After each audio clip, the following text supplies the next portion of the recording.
નમસ્કાર વિદ્યાર્થી મિત્રો, ઇંગ્લિશ વિથ ગૌરવ સોલંકીમાં આપ સૌનું હાર્દિક સ્વાગત છે.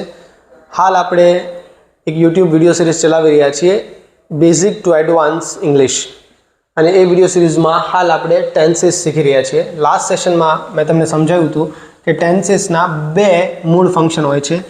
એક તો એ કે ટાઈમ શો કરે છે. ટાઈમ ક્યાં? તો કે પાસ્ટ હોય, પ્રેઝન્ટ હોય અથવા તો ફ્યુચર છે. અને બીજું ટેન્સીસનું કામ એ હોય છે કે સ્ટેટસ ઓફ એક્શન દેખાડે છે. તમે કોઈ પણ સેન્ટેન્સ લખો, કોઈ પણ વાત તમે મૂકો તો એની અંદર સબ્જેક્ટ હશે અને વર્બ હશે. આ વર્બ શું કરે? તો કે એક્શન શો કરે છે. અને એક્શનનું સ્ટેટસ શું છે?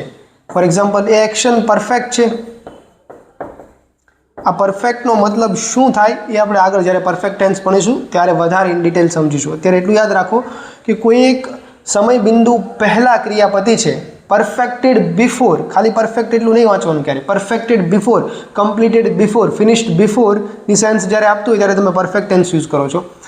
એ પરફેક્ટ છે કોઈ એક્શન, અથવા તો કોઈ એક એક્શન કન્ટિન્યુ છે, કોઈ એક ટાઈમ પર, કોઈ એક પોઈન્ટ પર એક્શન શરૂ છે. વર્તમાન, અત્યારે, રાઇટ નાઉ કોઈ એક્શન શરૂ હોય તો મારી બોલવાની એક્શન શરૂ છે, તો આ એક્શનને મારે કેવું હોય તો I am speaking, that is continuous present. અને ભૂતકાળનું કોઈ એક પોઈન્ટ લઉં, ફોર એક્ઝામ્પલ, ગઈકાલે 4 વાગે મારો ક્લાસ હતો તો ગઈકાલે 4 વાગે આઈ વોઝ સ્પીકિંગ. અન્ડરસ્ટુડ? તો ભૂતકાળના કોઈ એક બિંદુ પર એક્શન શરૂ હતી તો ચાલુ ભૂતકાળ. અને ભવિષ્ય, આવતીકાલે 4 વાગે હું બોલતો હોઈશ, હું લેક્ચર લેતો હોઈશ તો આઈ વિલ બી સ્પીકિંગ, તો એ ચાલુ ભવિષ્યકાળ. એ છે કન્ટિન્યુઅસ એલિમેન્ટ. અને અમુક એક એક્શન એવી હોય, અમુક એક વાત એવી હોય, તમે એવું પણ નથી કહેતા કે એક્શન ફિનિશ છે, તમે એવું પણ નથી કહેતા કે એક્શન કન્ટિન્યુઅસ છે. ફોર એક્ઝામ્પલ, કે હું દરરોજ રમું છું, હું દરરોજ રમું છું, ઓકે, હું દરરોજ રમું છું, ક્રિકેટ રમું છું, વોટ એવર. તો આ એક્શનમાં રમવાની ક્રિયા પતી ચૂકી છે? ના, એવી કોઈ ઇન્ફોર્મેશન નથી આપી. આ વાક્યમાં એવું કીધું છે કે રમવાની ક્રિયા અત્યારે થઈ રહી છે? ના, એવી પણ ઇન્ફોર્મેશન નથી. કે કોઈ એક પોઈન્ટ પર એ ક્રિયા શરૂ છે, એવી પણ અહીંયા ઇન્ફોર્મેશન નથી. તો એવા વાક્યને તમે લખો છો સિમ્પલથી. અહીંયા જે એક્શન જેનું સ્ટેટસ સિમ્પલ છે, સિમ્પલને કેવી રીતે જોવાનું કે પરફેક્ટ પણ નથી અને કન્ટિન્યુઅસ પણ નથી. આ બંને એલિમેન્ટ એની અંદર નથી. પરફેક્ટ એટલે મેં શું કીધું? પરફેક્ટ બિફોર, કોઈ એક પોઈન્ટ પહેલાં પતી ચૂકી છે એવી વાત પણ નથી, અને કન્ટિન્યુઅસ છે એવી વાત પણ નથી. એટલે તમે એને કહો છો સિમ્પલ. એને ગ્રામરની ભાષામાં તમારે કહેવું હોય ને તો આવી રીતે લખી શકો, ઇનડેફિનિટ. ઇનડેફિનિટ આ શબ્દને તમે ફોડો તો આ ડેફિનિટ તમે જુઓ એટલે કે ડિફાઇન છે, ચોક્કસ છે, કાં તો પરફેક્ટેડ બિફોર છે અથવા તો કન્ટિન્યુઅસ છે. પણ એનું ઉલટું છે, ઇન આગળ લાગ્યું છે, ઇનડેફિનિટ છે. ઇનડેફિનિટ ધેટ મીન્સ કે સિમ્પલ છે. ઇનડેફિનિટ એટલે આ બે નથી, તમે ચોક્કસ નથી. તમે કહી ના શકો કે કમ્પ્લીટેડ બિફોર છે, કોઈ વસ્તુ પહેલાં એ ક્રિયા બની છે કે પછી એ ક્રિયા શરૂ છે. એવી જે ક્રિયા હોય એને તમે સિમ્પલ કહો છો. ઓકે, તો આ સ્ટેટસ છે 3, આ 3 સમય છે, હજુ એક સ્ટેટસ છે પરફેક્ટ કન્ટિન્યુઅસ. આ બંનેનું મિક્સઅપ હોય તો ટોટલ 4 સ્ટેટસ થાય છે. 3 તમારી પાસે સમય છે અને 4 × 3 12 કાળ છે. તો કાલે આપણે સિમ્પલ એક્શન જ જોઈતી, કાલે નહીં, લાસ્ટ સેશનમાં સિમ્પલ એક્શન જ જોઈતી, કે આપણે પ્રેઝન્ટ ટેન્સની સિમ્પલ એક્શન જોઈતી. આજે આપણે પાસ્ટ ટેન્સની સિમ્પલ એક્શન્સ વિશે શીખવાના છીએ. ઓકે, અને એને જ આપણે કહીએ છીએ સિમ્પલ પાસ્ટ ટેન્સ. શું કહીએ છીએ? Simple past tense. તો સિમ્પલ પાસ્ટ ટેન્સને તમારે ટાઈમ લાઈન પર ગોઠવો હોય તો આવી રીતે ગોઠવી શકો. આ સમય રેખા છે, ઓકે, સમયની રેખા છે. અને આ જે છે એ રાઇટ નાવ છે, અત્યારનો સમય છે. તો અત્યાર પહેલાંની જે વાત હોય એને શું કહેવાય? ભૂતકાળ હોય. તો ભૂતકાળના સમયમાં, ભૂતકાળના કોઈ એક ટાઈમ પર કોઈ એક એક્શન ઘટી હશે. આ એક્શનને તમારે શો કરવી હોય તો તમે લખો છો સિમ્પલ પાસ્ટ ટેન્સની અંદર. ફોકસ શું છે આ ટેન્સનું? આ ટેન્સનું ફોકસ એ છે કે આ ક્રિયા પાસ્ટમાં થઈ છે, આ ક્રિયા પાસ્ટમાં ફિનિશ્ડ છે. જો પરફેક્ટ સાથે કન્ફ્યુઝ ના થતા, જ્યારે પરફેક્ટ ટેન્સ આપણે શીખીશું ત્યારે બધું જ ક્લિયર થશે. ઓકે, અત્યારે એટલું યાદ રાખો કે સિમ્પલ પાસ્ટ ટેન્સ છે એનો મતલબ એવો થાય કે કોઈ ક્રિયા ભૂતકાળની અંદર ફિનિશ્ડ છે, એ તમે શો કરવા ચાહો ત્યારે તમે યુઝ કરો છો સિમ્પલ પાસ્ટ ટેન્સ. અને સિમ્પલ પાસ્ટ ટેન્સને તમે કેવી રીતે, ચલો અહીંયા એક એક્ઝામ્પલ લઈએ. કોઈ ક્રિયા લો, ફોર એક્ઝામ્પલ રાઇટની ક્રિયા છે, ઓકે, લખવાની ક્રિયા છે. અને મેં ગઈકાલે એક પત્ર લખ્યો હતો, તો ગઈકાલે લખ્યો હતો, ગઈકાલે લખવાની ક્રિયા પતી ચૂકી છે, લેટર લખાઈ ચૂક્યો છે અને વાત ગઈકાલે થઈ છે. તો આ પોઈન્ટ કયો આપ્યો તમને? યસ્ટરડે. આ યસ્ટરડેનો તમને ટાઈમ સ્ટેમ્પ આપ્યો છે. યસ્ટરડે કઈ ક્રિયા થઈ હતી? રાઇટની. અને એને તમે કેવી રીતે લખશો? આઈ wrote a letter yesterday. Understood? શેનાથી તમે દેખાડ્યું કે આ એક્શન સિમ્પલ પાસ્ટ છે? જો ક્રિયા કઈ હતી? રાઇટની. અને અહીંયા મેં લખ્યું શું છે? wrote. ક્રિયાપદનું ભૂતકાળનું રૂપ તમે લખો, V2 કહેવાય એને. ઓકે, નામ કંઈ પણ આપી શકો. ક્રિયાપદનું V2 નું જે રૂપ છે એ તમને શો કરે છે કે એક્શન સિમ્પલ પાસ્ટ છે. ઓકે, તો તમારો ટેન્સ છે એ કયો છે? Simple past tense. અન્ડરસ્ટુડ? આના પરથી તમે અંદાજ મેળવી શકો કે આ જે કાળ છે એની વાક્ય રચના કેવી હોય. તો કે એમાં સબ્જેક્ટ હોય, અહીંયા આઈ હતો, વત્તા ક્રિયાપદનું ભૂતકાળનું રૂપ, એને આપણે V2 કહીએ છીએ. અને આપણે જ્યારે પણ હું અંગ્રેજી તમને ભણાવીશ ત્યારે V2 શબ્દ વાપરીશ અને ત્યારે તમારે એ જ સમજવાનું કે V2 એટલે ભૂતકાળનું રૂપ. અન્ડરસ્ટુડ? પછી ઓબ્જેક્ટ જો હોય તો, અને ના પણ હોય. વર્બનો ઓબ્જેક્ટ હોય, ક્યારેક ના પણ હોય. આઈ wrote a letter. I wrote what? I wrote a letter. what કરીને પૂછ્યું તો અહીંયા ઓબ્જેક્ટ છે તો મૂકવાનો.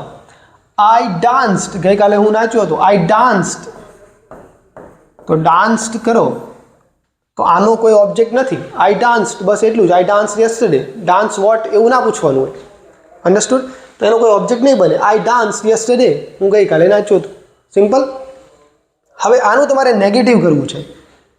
સાદા ભૂતકાળનું તમારે નેગેટિવ કરવું છે. તો તમે કેવી રીતે કરશો? યાદ કરો, મેં જ્યારે એક ક્લાસ લીધો હતો, એક સેશન લીધો હતો યુટ્યુબ પર જ, બેઝિક ટુ એડવાન્સ જે વિડીયો સિરીઝ છે એમાં જ.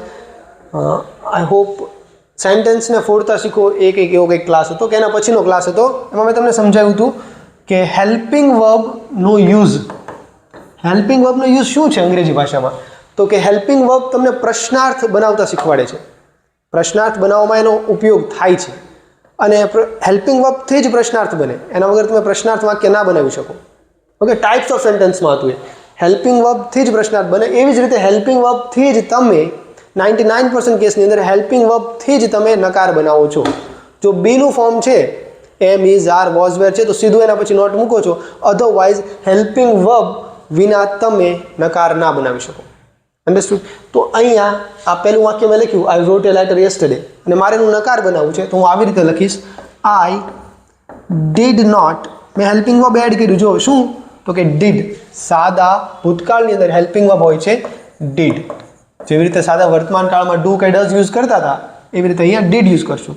Irrespective of your subject. Subject ગમે હોય તમે ડીડ જ લખશો. I did not write a letter yesterday. મેં ગઈકાલે લેટર લખ્યો ન હતો. આનું નકાર પણ કરી શકો ને કે ગઈકાલે આ સમયે આ ઘટના નથી બની, એમ પણ તમે બોલી શકો. ઓકે, ગઈકાલે આ સમયે શું આ ઘટના બની હતી તો પ્રશ્ન પણ કરી શકો કે did I write a letter yesterday. Did you હોય, આઈ ના હોય. ઓકે, હું પૂછતો હોય તો આઈ ના પૂછતો હોય ને, હું પૂછતો હોય તો તમને જ પૂછતો હોય ને. Did you write a letter yesterday? Understood? હજુ એક વસ્તુ તમે જોઈ શકો, અહીંયા ડીડ મૂક્યું, પછી મેં અહીંયા V1 યુઝ કર્યું છે. રાઇટ મૂળ સ્વરૂપ યુઝ કર્યું છે, wrote નથી લખ્યું. એનું કારણ એ છે અંગ્રેજી ભાષામાં તમે કોઈ પણ જગ્યાએ સુપરફ્લુઅસ થતું હોય, સુપરફ્લુઅસ એટલે કે એકની એક વાત વારંવાર રિપીટ થતી હોય, એને તમે એવોઇડ કરો છો. અને શું કરો છો? એવોઇડ કરો છો, એને ટાળો છો. તો અહીંયા એ જ કરો છો. આ ડીડથી જ તમને ખબર પડી જાય કે આ જે વાક્ય છે એ સાદા ભૂતકાળનું છે. એટલા માટે અગેન ફરીથી વર્બવાળી જગ્યાએ, મેઇન વર્બવાળી જગ્યાએ તમે નથી કહેતા કે આ વાક્ય સાદા ભૂતકાળનું છે. એક જ વાર કહી દો છો સાદા ભૂતકાળનું, અહીંથી જ ખબર પડી જાય છે. તો અહીંયા તમારે રાઇટનું રોટ કરવાની જરૂર નથી. એવી જ રીતે ડુ કે ડઝ યુઝ કરો છો, પછી ક્રિયાપદનું મૂળ રૂપ જ લખો છો, કારણ કે ડુ કે ડઝમાં જ તમને ખબર પડી જાય છે કે આ સાદો વર્તમાન છે. એ જ સેન્સ અહીંયા પણ લાગુ પડે છે. અન્ડરસ્ટુડ? તો ચલો એની વાક્ય રચના આપણે જોઈ, ઇઝી હતી. હવે એના યુસેજ જોઈએ કે આ કાળનો ઉપયોગ ક્યાં થાય છે. પહેલો ઉપયોગ છે completed or finished action of past. આ જ મેઇન યુસેજ છે. ઓકે, પાસ્ટ, આ એના પર ફોકસ હોય કે પાસ્ટની કેવી ફિનિશ્ડ અને કમ્પ્લીટેડ એક્શન. એક્શન પતી ચૂકી છે પાસ્ટની. વાક્ય વાંચો. I washed the dishes an hour ago. She washed the dishes an hour ago. 1 કલાક પહેલાં. તો ટાઈમલાઈન પર તમે જોઈ શકો અત્યાર પહેલાં 1 કલાક. ઓકે, તો 1 કલાક પહેલાંની વાત હશે. ફોર એક્ઝામ્પલ અત્યારે 11:15 થઈ છે તો 10:15નો સમય હશે. તો આ 10:15 કંઈ ઘટના બની. કઈ ઘટના બની? તો કે વોશની. એ હું કેવી રીતે લખીશ? વોશનું V2 ફોર્મ. એ V2 ફોર્મ મને કહે છે કે પાસ્ટમાં બની છે. પછી હું આગળ જઈને કહું છું કે 1 કલાક પહેલાં બની હતી. એ હું કંઈ પણ કહી શકું, યસ્ટરડે કે લાસ્ટ મંથ, લાસ્ટ યર, કંઈ પણ હોઈ શકે. પણ અહીંથી તમને ખબર પડી જાય કે આ ઘટના પાસ્ટમાં બની છે. Understood? I washed the dishes an hour ago. I left the office at 5 p.m. 5 p.m. મેં ઓફિસ છોડી. ઓકે, લેફ્ટ એટલે છોડું. લીવ, LEAVE, લીવનું ભૂતકાળનું રૂપ છે લેફ્ટ. કે આઈ લેફ્ટ. અહીંયા ભૂતકાળનું રૂપ વાપરું એટલે તમને ખબર પડી જાય કે ક્રિયા પાસ્ટની છે. અને આગળ કીધું છે કે 5 વાગે. હવે આ 5 વાગ્યા તો આજના તો નહીં હોય. ઓકે, 5 વાગે અત્યારે પહેલાંની જ હશે ને, આવતીકાલના 5 નહીં હોય ને. સિમ્પલ છે, અહીંયા લેફ્ટ લખ્યું છે એટલે 5 PM એ ભૂતકાળનો જ કોઈ ટાઈમ હશે. અહીંયા સ્પેસિફિકલી કીધું નથી કે 5 PM યસ્ટરડે. આવું પણ લખી શકે. ઓકે, છેલ્લું જોઈએ. They finish the project last week. તો આ લાસ્ટ વીકનો સમય છે. 1 કલાક પહેલાં જ હશે ને, આગળ હશે. લાસ્ટ વીકનો સમય છે. અને ત્યારે શું થયું છે? તો કે ફિનિશની એક્શન થઈ છે. કંઈક ફિનિશની એક્શન થઈ છે, કંઈક ફિનિશ કરવામાં આવ્યું છે, પ્રોજેક્ટ ફિનિશ કરવામાં આવ્યો છે. તો એને હું કેવી રીતે લખીશ? They finished. આ ફિનિશનું ક્યુ ફોર્મ વાપરીશ? V2. અન્ડરસ્ટુડ? સિમ્પલ હતું. ચલો આગળ જોઈએ. હવે આપણને ખબર કેમ પડે કે V2 વાપરવું? ઓકે, ધારો કે અહીંયા તમને ખાલી જગ્યા આપી છે. આ વોશ છે ને, આની જગ્યાએ તમને ખાલી જગ્યા આપી છે. અહીંયા ખાલી જગ્યા છે અને હવે તમને કીધું છે કે આને લખો અને આટલું જ સેન્ટેન્સ છે. આ એન અવર અગો નથી આપ્યું. તો તમે ખાલી જગ્યામાં શું લખશો? તો ખાલી જગ્યામાં કોઈ પણ ટેન્સ આવી શકે. તો આવી રીતનું MCQ તમને નહીં પૂછે, રાઈટ? ના પૂછી શકે ને. કેવી રીતે પૂછવાના? તમને કોઈ આઈડેન્ટિફાયર આપવો જ પડશે, ટાઈમ એક્સપ્રેશન આપવું જ પડશે, કોઈ એવી હિન્ટ આપવી જ પડશે જેનાથી તમને ખબર પડે કે અહીંયા મારે V2 લખવાનું છે. અન્ડરસ્ટુડ? એ અહીંથી ખબર પડે. એન અવર અગો, 1 કલાક પહેલાં. તો 1 કલાક પહેલાં કોઈ ઘટના બની હોય તો એ પાસ્ટની ઘટના હશે અને પાસ્ટની ફિનિશ ઘટનાને હું લખું છું V2 થી. તો શી વોશ્ડ, એ આ જોઈને હું લખીશ. એન અવર અગો લખ્યું છે ને, એ જોઈને હું અહીંયા વોશ્ડ લખીશ. એવી જ રીતે એટ 5 PM યસ્ટરડે આવું લખેલું આપ્યું હશે તમને તો અહીંયા લખશો તમે લેફ્ટ. અન્ડરસ્ટુડ? આ લાસ્ટ વીક લખ્યું છે એટલા માટે તમે લખશો ફિનિશ્ડ. અને એવા જ ટાઈમ એક્સપ્રેશન્સ ઘણા બધા છે. એકવાર તમે નજર ફેરવો, વિડીયોને પોઝ કરો અને આના પર એક નજર ફેરવો, એકવાર વાંચી લો. આને ગોખવાના નથી. અંગ્રેજી ભાષામાં જે ગ્રામરવાળો પાર્ટ છે એની અંદર ટેન્સ છે એને ક્યારેક ગોખવાના નથી. ઓકે, એને સમજવાના છે. એકવાર સમજી જશો પછી જે ગોખવાવાળી ક્રિયા છે, અમુક એક વસ્તુ તમારે યાદ રાખવી પડે, એ બહુ જ સરળ થઈ જશે. અન્ડરસ્ટુડ? તો પહેલાં સમજવાની ટ્રાય કરી. આને એકવાર નજર ફેરવો, આમાં તમને ખબર પડશે કે બધી જગ્યાએ પાસ્ટની વાત કરી, પાસ્ટના કોઈ ટાઈમની વાત કરી છે. જો yesterday, yesterday morning, yesterday afternoon, last night, last week, last month, ago અમુક સમય પહેલાં, એ મોમેન્ટ અગો હોઈ શકે, એક જ ક્ષણ પહેલાં, એ પણ પાસ્ટ જ થયું ને. An hour ago, a day ago, a year ago. પછી ઇન યર, તમે એમ કહો કે in 1991 India adopted LPG reforms in 1991. ઇન્ડિયાએ એડોપ્ટ કર્યા હતા શું? તો કે LPG રિફોર્મ. તો એડોપ્ટનું મેં શું વાપર્યું? એડોપ્ટેડ, કારણ કે પાછળ લખ્યું છે ઇન 1991. અન્ડરસ્ટુડ? પછી ઇન મંથ હોઈ શકે, ઇન ડિસેમ્બર એવું હોઈ શકે, ઇન કોઈ સિઝન હોઈ શકે, મોન્સૂન છે, વિન્ટર છે, in the past, in those days, એ સમયની વાત છે એટલે ભૂતકાળ માટે યુઝ કરો. ઇન એન્શન્ટ ટાઈમ્સ, જૂના સમયમાં. ઇન માય ચાઇલ્ડહુડ એવી રીતે પણ લખેલું હોઈ શકે. ઓકે, આ ઓન દ્વારા તમને કોઈ ડે આપ્યો હોય, ડેટ આપી હોય, આ બધા જ વાંચો. બધા જ પાસની વાત કરે છે. મારે ખાસ ફોકસ કરવું છે આના પર.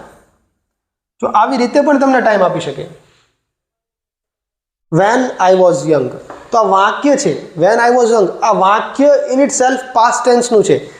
એ વાક્ય પાસ્ટ ટેન્સનું છે તો કોઈ પાસ્ટમાં જે ઘટના બની હશે ને, વેન આઈ વોઝ યંગ, તો આ ભૂતકાળની જ વાત છે ને, કે હું જ્યારે નાનો હતો ત્યારે કંઈક ઘટના બની હશે, ત્યારે તમારી કોઈ આદત હશે, એ તમે શો કરો છો, તો એને પણ તમે સિમ્પલ પાસ્ટમાં લખો છો. અન્ડરસ્ટુડ? તો ટાઈમ સ્ટેમ્પ તરીકે એવું જરૂરી નથી કે આવી રીતે યસ્ટરડે જ લખ્યું હોય. ટાઈમ સ્ટેમ્પ તરીકે આખું એક અલગ વાક્ય પણ હોઈ શકે. Understood? When I was A child, જ્યારે હું એક બાળક હતો.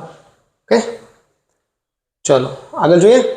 આને એકવાર પોઝ કરીને વાંચી લો. ગોખવાના નથી, ખાલી વાંચી લો, નજર ફેરવી લો. હવે એક બીજો યુસેજ છે આ ટેન્સનો, તમને મોટાભાગે નવલકથાઓમાં જોવા મળે છે. અને આ યુસેજ MCQ માટે ઓછો કામનો છે, પણ જ્યારે તમે મેઇન્સ આન્સર રાઇટિંગ કરતા હોય ત્યારે વધારે કામ આવશે. એ છે series of completed actions. Series of completed actions. ધારો કે એક એક્શન છે, હું લઉં કે કોઈક છોકરી છે એ જાગી, ઓકે, અને ભૂતકાળમાં જાગી છે, વોકઅપ. અત્યાર પહેલાંની જ વાત છે, આ રાઇટ નાવ છે, ઓકે, કે આજે સવારે જાગી. પછી શું કર્યું? બીજી એક્શન છે કે એને બ્રશ કર્યું, તો બ્રશ્ડ હર ટીથ. ત્રીજી એક્શન છે કે નિશાળે ગઈ, તો went to the school, vent to school.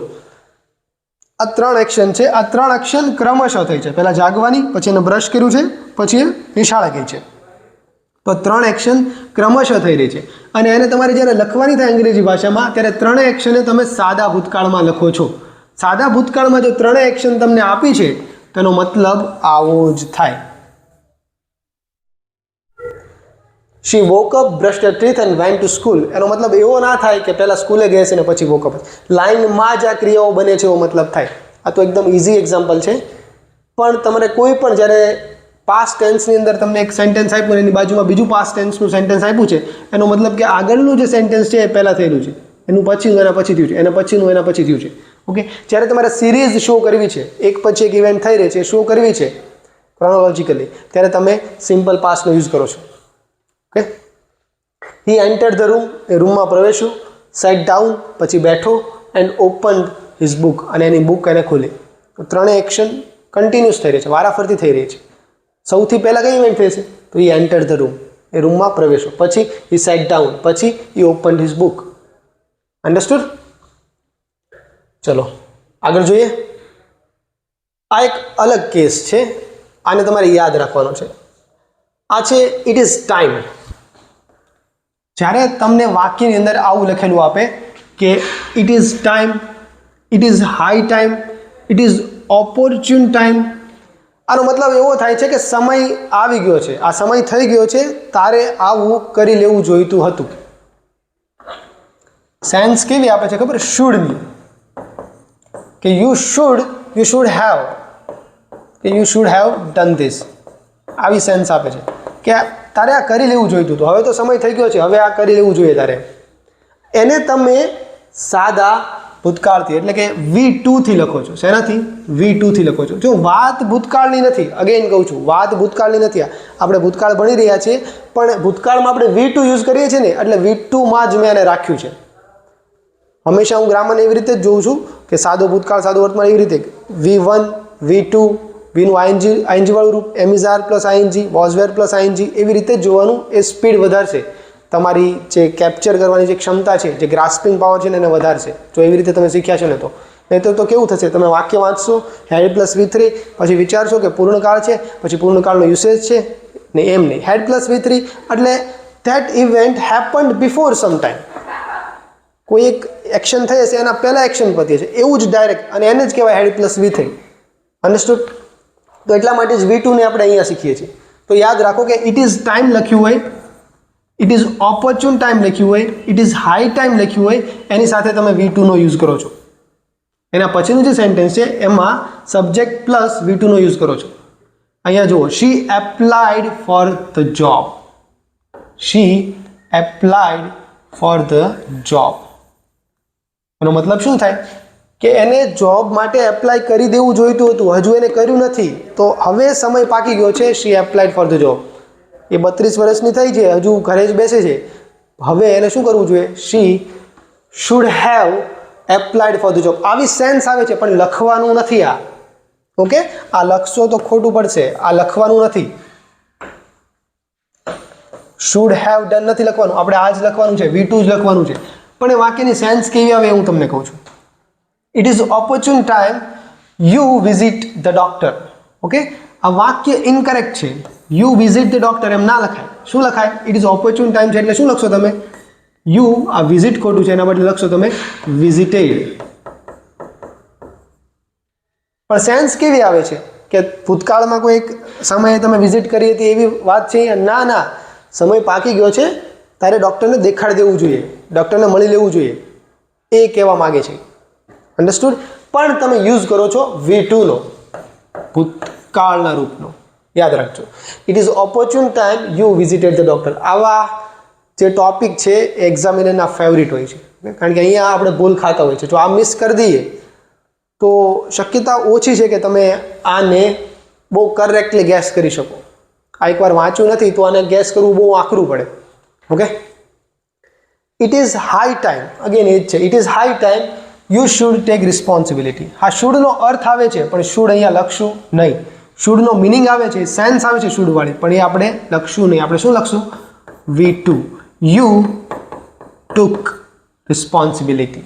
It is high time, ટેકનું ભૂતકાળનું રૂપ શું થાય? Took. It is high time you took responsibility. Okay, it is time, it is opportune time અને ઇટ ઇઝ હાઈ ટાઈમ. આ ત્રણેયનો મતલબ એક જ સરખો છે કે હવે સમય આવી ગયો છે, તારે આ કરી લેવું જોઈએ. અન્ડરસ્ટુડ?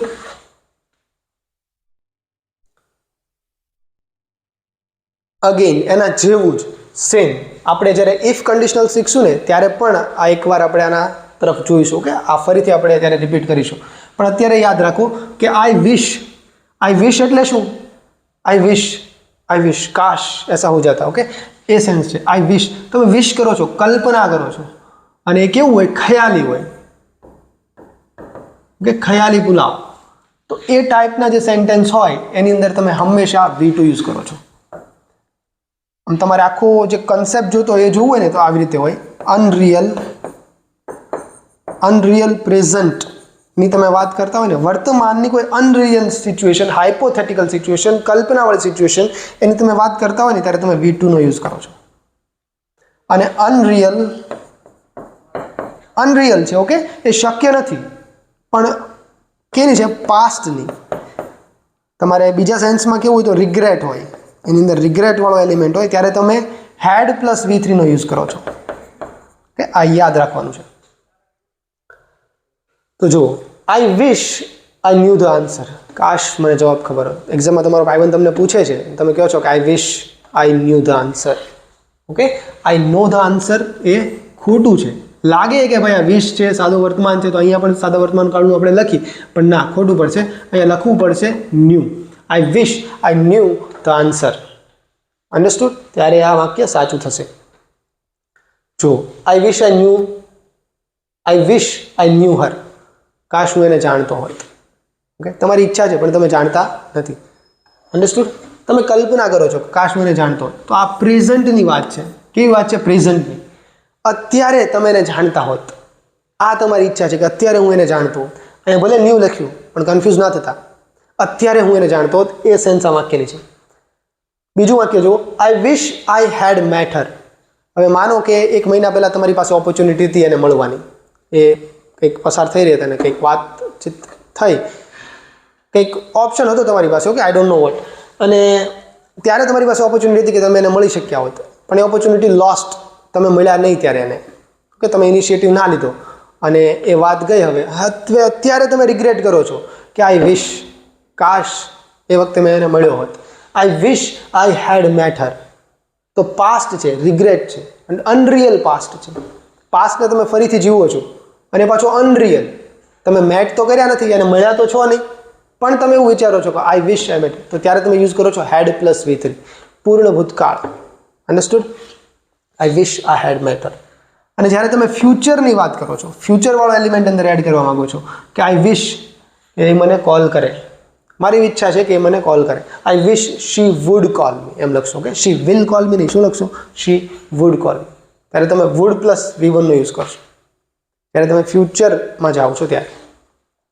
અન્ડરસ્ટુડ? અહીંયા આ બધા જ તમને પાસ્ટવાળું લાગે છે, પણ બધાના મિનિંગ અલગ છે. પાસ્ટ ટેન્સ નથી શો કરતા, આ વર્તમાન શો કરે છે, આ પાસ્ટ શો કરે છે, અને ફ્યુચર શો કરે છે. ઓકે, એટલે આ થોડુંક એકવાર જોઈ લેજો. હવે મેઇન આપણે સિમ્પલ પાસ્ટમાં જ આવીએ. સિમ્પલ પાસ્ટની જ એક્શન હોય, ભૂતકાળની જ એક્શન હોય. કેવી રીતે આપણે સાદા વર્તમાન કાળની અંદર જોયું હતું કે વર્તમાનની હેબિટ હોય તો એને તમે સાદા વર્તમાનમાં લખો છો, અત્યારની હેબિટ હોય એને તમે સાદા વર્તમાન કાળમાં લખો છો. એવી રીતે ભૂતકાળની કોઈ એક હેબિટ હોય, ભૂતકાળની તમારી કોઈ આદત હોય, એ આદતને તમે સાદા ભૂતકાળમાં લખો છો. ઓકે, આઈ વોકડ, અહીંથી જ ખબર પડી જાય ને સાદો ભૂતકાળ છે. She walked to school every day, કે અહીંયા એવરી ડે જોઈને સીધું ચિપકાવી ન દેતા, શી વોક્સ. ઓકે, કારણ કે પાછળ લખ્યું છે when she was a child. Time stamp આપ્યો છે ને, when she was a child. એ જ્યારે બચ્ચું હતી ત્યારે she walk to school every day. Okay, પાસ્ટની હેબિટ છે એ તમે શેમાં લખશો? V2માં. Understood? He played cricket every Sunday. He played cricket every Sunday. આટલું આપ્યું હોય અને અહીંયા ખાલી જગ્યા હોય તો તમે લખશો જ કે પ્લેસ. હી પ્લેસ. અને કરેક્ટ પણ છે કારણ કે અહીંયા મેં એવો ટાઈમ સ્ટેમ્પ નથી મૂક્યો કે જેનાથી ખબર પડે કે આ ભૂતકાળની વાત છે. અન્ડરસ્ટુડ? પણ અહીંયા V2 લખ્યો છે ને એટલે ખબર પડી જાય કે ભૂતકાળની વાત છે. જો MCQમાં અને મેઇન્સમાં આ જ ફરક હોય છે. MCQ સોલ્વ કરતા હોય ને ત્યારે આ દ્રષ્ટિથી જોવાનું કે અહીંયા તમારી પાસે ટાઈમ એક્સપ્રેશન આપ્યો છે એટલે હું V2 લખીશ. જ્યારે મેઇન્સમાં ઉલટું હોય. મેઇન્સમાં પહેલાં તમે વિચાર કરો કે મારે આ વાત ભૂતકાળમાં લખવાની છે અને પછી તમે એને એક્ઝિક્યુટ કરો છો તો પછી ટાઈમ સ્ટેમ્પની એટલી જરૂર ના પડે. તમે જે વાત કહેવા માગો એ સીધા જ તમે વર્બથી કહી શકો છો. અન્ડરસ્ટુડ? જો MCQમાં પૂછવું હશે તો અહીંયા કંઈક લખશે કે વેન હી વોઝ યંગ, જ્યારે નાનો હતો ત્યારે. અન્ડરસ્ટુડ? તો અહીંથી તમને ખબર પડશે કે અહીંયા પ્લેડ લખવાનું છે. અધરવાઇઝ ખાલી એવરી સન્ડે લખ્યું છે તો તમે શું લખશો? Place. They visited their aunt every summer. Again અહીંયા વિઝિટેડ થી તમને ખબર પડે છે. They visited their aunt every summer. In 1990s. Okay, આમ લખું તો એક્ઝેક્ટ ખબર પડે. ટાઈમ એક્સપ્રેશન આપી દીધું કે હવે તો ભૂતકાળની જ વાત છે. પાસ્ટની જે હેબિટ છે એને તમે હજુ એક અલગ રીતે લખી શકો છો. એ છે એક મોડલ છે, સેમી મોડલ છે. આપણે મોડલના સેશનમાં પણ ભણીશું, પણ અત્યારે પાસ્ટની હેબિટની વાત કરીએ તો એનું પણ મેન્શન કરી લઈએ. એ છે યુઝ ટુ. યુઝ ટુ લખો, એના પછી V1 લખો. એનાથી પાસ્ટની હેબિટ શું થાય છે? She used to walk to school every Sunday as a child. Okay, as a child પણ લખી શકો. જ્યારે તમે લખો છો કે when she was a child અને આવી રીતે પણ મેન્શન કરી શકો. She use to walk to school. Okay, આ શું દેખાડે છે? પાસ્ટની હેબિટ. પણ અહીંયા એમ ના વિચારવું કે આ V2નું ફોર્મ છે. ના, આ એક મોડલ છે. અન્ડરસ્ટુડ? એ મોડલવાળા સેશનની અંદર આપણે એને ઇન ડિટેલ સમજીશું. અગેન હેબિટ્સને જ આપણે ફર્ધર એક્સપ્લોર કરીએ. મેં શું કીધું કે યુઝ ટુ પ્લસ V1 એનો યુઝ થાય પાસ્ટની હેબિટ માટે. She use to walk to school. He use to play. I use to wake up late. He use to eat junk food. Okay, એ યુઝ ટુ હતો. આ બધું કરવાનો એ આદિ હતો એવી વાત છે. પણ જ્યારે તમારે હેબિટને વર્તમાનમાં દેખાડવી છે, આ તો પાસ્ટની વાત થાય ને, આ બધી પાસ્ટ હેબિટ છે. એ યુઝ ટુથી મેં દેખાડી, પણ મારે યુઝ ટુનો જ યુઝ કરવો છે અને વર્તમાનની હેબિટ દેખાડવી છે. ત્યારે આવી રીતે લખાય કે am is are plus use to plus VING. Am is are plus use to plus VING. She is use to walking to school. આ થઈ વર્તમાનની હેબિટ. ઓકે, આ પ્રેઝન્ટ છે, આ વર્તમાનની આદત છે. Am is are plus use to plus ING. આનો કાળ મને કહેશો કોઈ? તમે કહી તો અત્યારે નહીં શકો. ઓકે, આનો કાળ શું છે? કહી નહીં શકો ઇન ધ સેન્સ કે અત્યારે હું રેકોર્ડ કરી રહ્યો છું. ઓકે, એટલે કહું છું આનો કાળ તમે વિચારો મનમાં કે શું હશે, પછી હું કહું છું. આનો કાળ છે સાદું વર્તમાન. એ કેમ? તો જો અહીંયા શી છે ને એ તમારો સબ્જેક્ટ છે, પ્લસ એમ ઇઝ આર છે ને એ બીનું રૂપ છે. ઓકે, તમારું વર્બ છે બી, એનું ફોર્મ છે. પછી તમે યુઝ ટુ લખ્યું છે. આ યુઝ ટુ એક એડજેક્ટિવ છે. શું છે? એડજેક્ટિવ છે, વિશેષણ તરીકે. આ મોડલ નથી. પ્લસ તમે જેરેન્ડનો યુઝ કરો છો, VING. એને શું કહેવાય? જેરેન્ડ. અને જેરેન્ડ કેવી રીતે કામ કરે છે? એક નાઉન તરીકે. તો આ તો એડજેક્ટિવ ને નાઉન છે. Subject plus verb. Subject plus verb, વર્બનું ફોર્મ બી છે એટલા માટે શી છે તો એની યારે ઇઝ આવ્યું છે, આઈ છે તો એની યારે એમ આવ્યું છે. ઓકે, તો યાદ રાખો આ સાદો વર્તમાન જ છે અને હેબિટ માટે સાદો વર્તમાન કાળ જ યુઝ કરી રહ્યા છે. પણ આ યુઝ ટુને તમે ઘણી બધી રીતે યુઝ કરી શકો. યુઝ ટુ ઘણીક વાર ક્યારેક નાઉન તરીકે વપરાય છે, ક્યારેક મોડલ તરીકે વપરાય છે, ક્યારેક એડજેક્ટિવ તરીકે વપરાય છે. અન્ડરસ્ટુડ? અહીંયા એડજેક્ટિવ તરીકે વપરાયું છે. આ વોકિંગ છે ને એ યુઝ ટુ છે, કે આદિ છે, ચાલવાની જે ઘટના છે એનો આદિ છે. કોણ છે તો કે તે વ્યક્તિ. Understood? I am use to walking up, I am use to waking up early. Okay, he is use to eating healthy food. તો આ બધી ક્રિયા કઈ છે? વર્તમાનની આદત છે. અને આ બધી ક્રિયાઓ કઈ છે? ખાલી યુઝ ટુ વાપરું તો એ ભૂતકાળની આદત છે. ઓકે, ચલો, I think it's clear now. Okay, તો આ હતો આપણો સાદો ભૂતકાળ. અને સાદા ભૂતકાળમાં જે જે વસ્તુ જરૂરી હતી એ મેં તમને શીખવી છે. અને વધારે ક્લિયર ત્યારે થશે જ્યારે આપણે પૂર્ણ વર્તમાન કાળ શીખીશું. અંગ્રેજી ભાષાની અંદર કોઈ એક્શન ભૂતકાળમાં પતી હોય ને એના માટે 3 ટેન્સ વપરાય છે. એક તો આપણે આજે શીખ્યા આ V2, એક આપણે આગળના સેશનમાં શીખીશું એ છે હેવ અથવા હેઝ. હેઝ પણ ના લખાય, હેવના રૂપ જ લખાય, હેવ જ હોય. એનું જ એક સ્પેશિયલ કેસ છે હેઝ પ્લસ V3. અને હજુ એક છે હેડ પ્લસ V3. આ ત્રણેયનો મતલબ એમ થાય છે કે પાસ્ટ completed actions.